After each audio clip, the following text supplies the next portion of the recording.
አረጋዊኒ ካላይ ይባላለሁ። የተወለድኩበት ክልል ትግራይ ሆነ ወረዳ ሳምረ ይባላል። ጣቢያ ለምለም አረና ሩጫ እህቴ አይቼ ነው የጀመርኩት። ታላቅ እህቴ ሯጭ ናት። ከዛ በትምህርት ቤት ምናምን ከልጆች ጋር በትምህርት ነው የጀመርኩት። የመጀመሪያ ፕሮጀክት ወክዬ የወጣሁት በክልል ማለት ነው። ፕሮጀክት ሆኜ አርባ ምንጭ 5 እና 3000 አንደኛ ወጥቻለሁ። ከዛ 2016 15 መጨረሻ ማለት ነው 2016 ወደ አዲስ አበባ መጥቻለሁ። ከዛ ኢኮሲኮ ገባሁት ክለብ ማለት ነው። አንድ አመት ውጤት አልነበረም።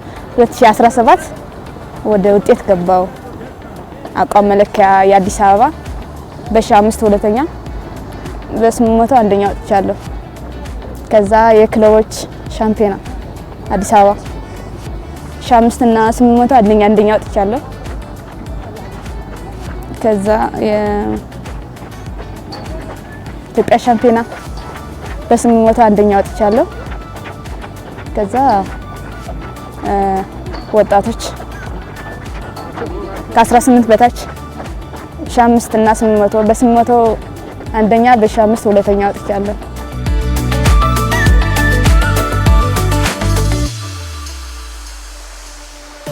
በረራም አድርጌ አላውቅም። የውጭ ለመጀመሪያ ጊዜ ነው። በተለይ እንዶሪ የኖርማል ትራክ ቢሆን እንኳን እንደዚህ ብዬ አስበው ነበር። እዛ ግን የቤት ውስጥ ሲሆን ትንሽ ትራኩ ማነሰኝ፣ ትንሽ ማለት ከባድ ነው። የትራኩ ዳገት ምናምን ሳያየው ትንሽ ከብዶኛል። ሁለት ዙር አንድ ዙር ቀረ ሲባል እንደ 400 ይቆጥረው ነበር። 200 መስሎ አልተሰማኝም። አንድ ዙር ራሱ 400 መስሎ ነው የሚሰማኝ የነበረው። 200 አልተሰማኝም።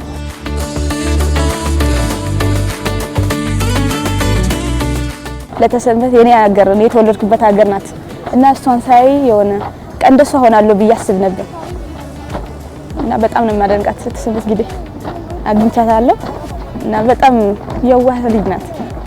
ሁሉም ታበራታለች ለሰው ማለት ነው። በጣም ነው የምወዳት ከነስነ ስርዓቷ።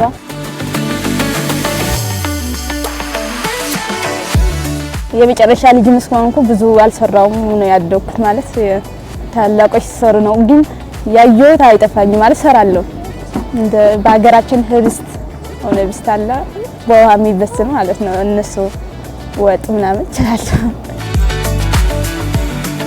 ቀጣይ አሁን የመጀመሪያ 4:01 ከሮጥኩ ቀጣይ ደግሞ ወደ 3:50 ምናምን ቤት መግባት ፈልጋለሁ ማለት እዛ ነው። ቀጣይ ዓለም ሻምፒዮና ኦሎምፒክ መሳተፍ ተሳትፌም ደግሞ ሜዳሊያ ውስጥ መግባት መሳተፍ ሳይሆን ሜዳሊያ ውስጥ መግባት